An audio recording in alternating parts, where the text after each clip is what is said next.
थी सेवा।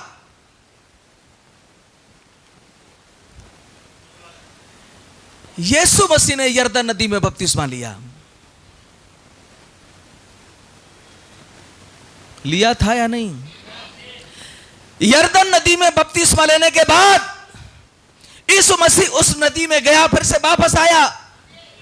उसके बाद क्या हुआ? एक फाइट।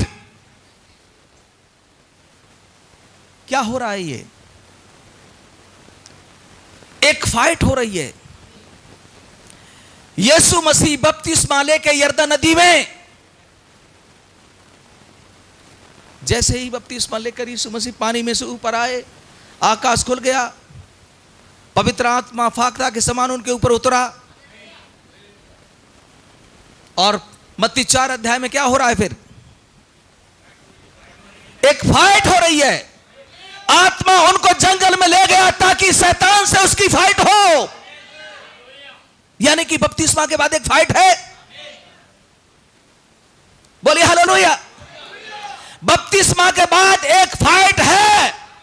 जिसने बपतिस्मा लिया है, आप मैदान जंग में हैं इस समय पर। बोलिए हालेलुया। आपको मैदान जंग में जीतना होगा।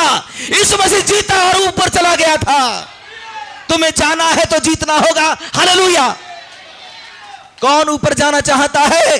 कौन उड़ना चाहता है? मैदान जंग है ये। आपको फाइट लड़नी पड़ेगी। आप गुलाबी बिस्तरों पर आराम से सो रहे हैं, आप खुदा का काम करना नहीं चाहते, आप दुआ आपसे होती नहीं है, प्रचार आपसे होता नहीं है, कहीं आप जा नहीं सकते, कहीं आ नहीं सकते, दुआ कर नहीं सकते, चर्च आ नहीं सकते, घरों में दुआएं हो नहीं सकती। कैसे फाइट जीतेंगे आप? बोलिए हालेलुया। यीशु मसीह रात रात भर प्रार्थना करते थे और रात को जो सामर्थ्य मिलती थी उसे लोगों को बांट दिया करते थे। उसने एक बड़ी लड़ाई लड़ी थी बपतिस्मा के बाद।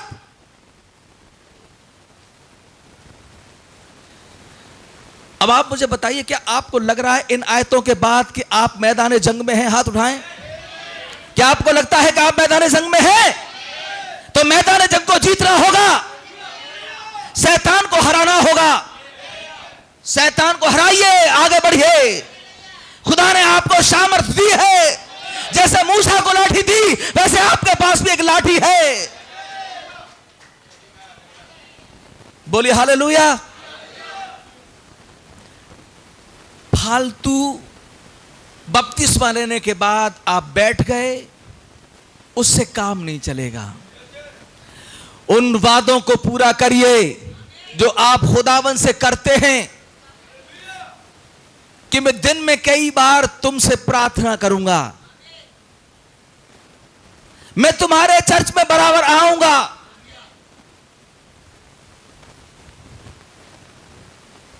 मैं अपनी कमाई का 10% दूंगा, मैं आपके साथ वफादार बना रहूंगा। उन वादों को याद करिए।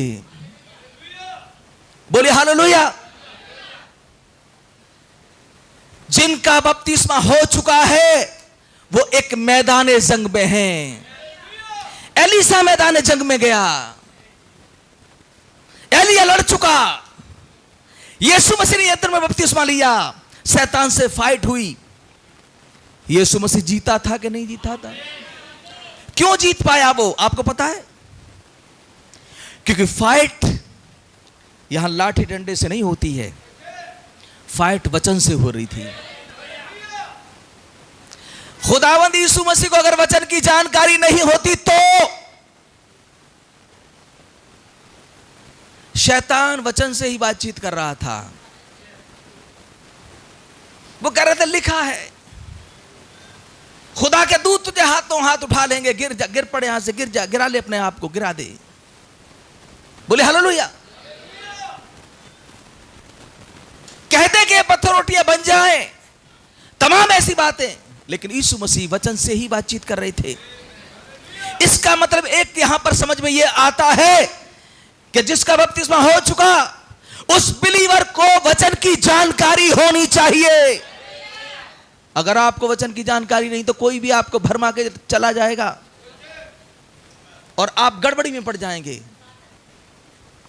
आपका जीवन गड़बड़ी में पड़ जाएगा। वचन की जानकारी होनी चाहिए या नहीं होनी चाहिए? मुझे हाथ उठा के इशारा करें तो वचन की जानकारी लीजिए, खुदा के कलाम को पढ़िए, संदेशों को पढ़िए। अब तो हमारे पास बहुत अच्छा इंतजाम है, हमारे पास बहुत से संदेश हैं और फिर से और आने वाले हैं। काफ़ी संदेशों का ऑर्डर हमने लोगों ने कर रखा है। मैं सोचता हूं कि कितनी किताबें होंगी शिमोन भाई? 600-700 संदेश का ऑर्डर हो चुका है। हम चाहते हैं कि चर्च को संदेशों की कमी नहीं होनी चाहिए। बोले हालेलुया। तो मेरी बहन मेरे भाई,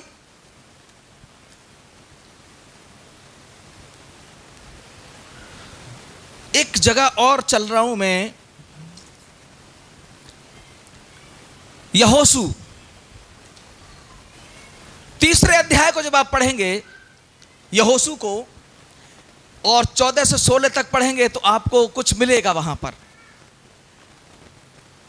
अब आप सुनिएगा मैं आपको क्या समझाना चाह रहा हूं। सबसे पहले यरदन को किसने फाड़ा? एलिया ने, नंबर 1। दूसरा कितने लोगों को मालूम है? दूसरा एलीशा। हालेलुया। तीसरा और किसी को कुछ मालूम है ना? मूसा ने तो लाल सागर फाड़ा था, यहोशू ने। बोले हालेलुया। किसने फाड़ा था? यहोशू ने। यहोशू में लिखा हुआ है 3 अध्याय में कि यरदन को 2 भाग किया गया था। अहद का संदूक लेवी अपने कंधों पर लेके आगे आगे चले। बोले हालेलुया। और जब उन्होंने अपने पांव यरदन में रखे, अब ध्यान से सुने तब क्या हुआ था। जैसे ही कदम याजकों के संदूक था उनके कंधों पर, और जैसे ही याजकों के कदम पानी में गए, यरदन में गए, तो क्या हो रहा था? पानी दीवार के समान खड़ा हो गया था, पानी रुक गया था। बोले हालेलुया। यानी कि यरदन जो थी वो फट चुकी थी। बोले हालेलुया। और यरदन फटी और वे पार निकले। फिर क्या था? युद्ध, जंग।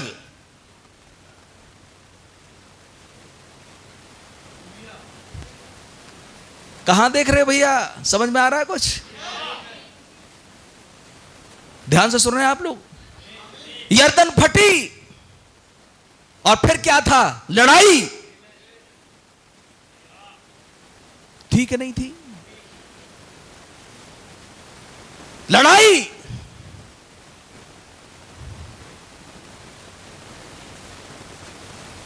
यहोशू ने बहुत लड़ाइयां लड़ी और वो जीते थे क्योंकि यहोवा उनके साथ था। जीतने का कारण यह था कि आपके साथ यहोवा है। आपने भी डुबकी लगाई, फाइट आपको भी करनी है। बहुत से लोग फाइट में नहीं है चर्च में, बहुत से लोग फाइट में नहीं है। वो ना तो कुछ सीखना चाहते हैं और ना कुछ समझना चाहते, और ना ही उनके दरवाजे कभी खुदा के लिए खुलते हैं। बोले हालेलुया। मेरी बहन मेरे भाई, वचन की जानकारी नहीं होगी तो फाइट को हारेंगे आप। ध्यान रखना। यरदन फटी और यहोशू मैदान जंग में था। मेरे आपके लिए भी 1946 से 63 तक के संदेश जो प्रचार हुए वो तमाम मिशनों के लोगों को भी फायदा पहुंचाने वाले हैं, लेकिन 63 के बाद जो संदेश है वो दुल्हन से ताल्लुक रखते हैं। हालेलुया। सुनिए, वचन को सुनिए, संदेशों को सुनिए, पढ़िए। बोले हालेलुया।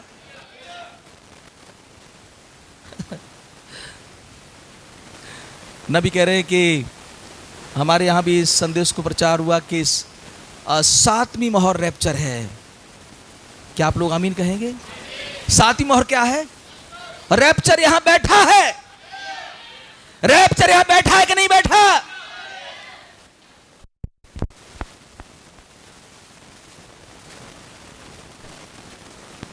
तो देते हैं कि हम रैप्चर हैं। कभी गरेबान में झांक कर देखा है हमने कि हम वास्तव में रैप्चर है? हम अपनी जीवन शैली को देखते हैं। कभी कभी तो विचार ये भी आता है कि पता नहीं हम लाइन में हैं कि नहीं है, पता नहीं हम जाएंगे कि नहीं जाएंगे। बोले हालेलुया। मेरी बहन, मेरे भाई, जैसे यर्दन फटी यहोशू मैदान जंग में था, जैसे ही 1963 में मोहरें खुली, 7 मोहरें खुली, आज आप मैदान जंग में हैं। क्या आप समझ पा रहे हैं? मोहरें, 7 मोहरें खुलने के बाद आप वास्तविकता में मैदान जंग में उतर चुके हैं।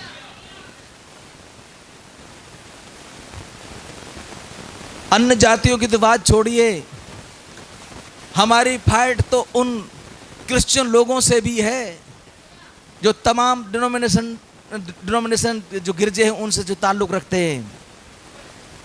बताइए, फाइट है क्या नहीं है? यानी कि मोहरे खुलने के बाद एक फाइट शुरू हो गई एंड टाइम मैसेज के सेवकों की। और आज ये लड़ाई अन्य जातियों तो विचारों से क्या होगी? असली लड़ाई तो मिशन वालों से हो रही है। बोले हालेलुया। तमाम मिशन कंपाउंड के लोग भी यहां पर आते हैं, तो उनको पता होगा कि वास्तव में फाइट चल रही है। बोले हालेलुया। लेकिन मैं आपको बता रहा हूं, अगर हम खुदाबंद के कलाम को देखते रहे, उसकी ओर ताकते रहे, संदेशों को पढ़ते रहे, यीशु मसीह की ओर देखते रहे, तो फाइट जीतेंगे जीतेंगे जीतेंगे।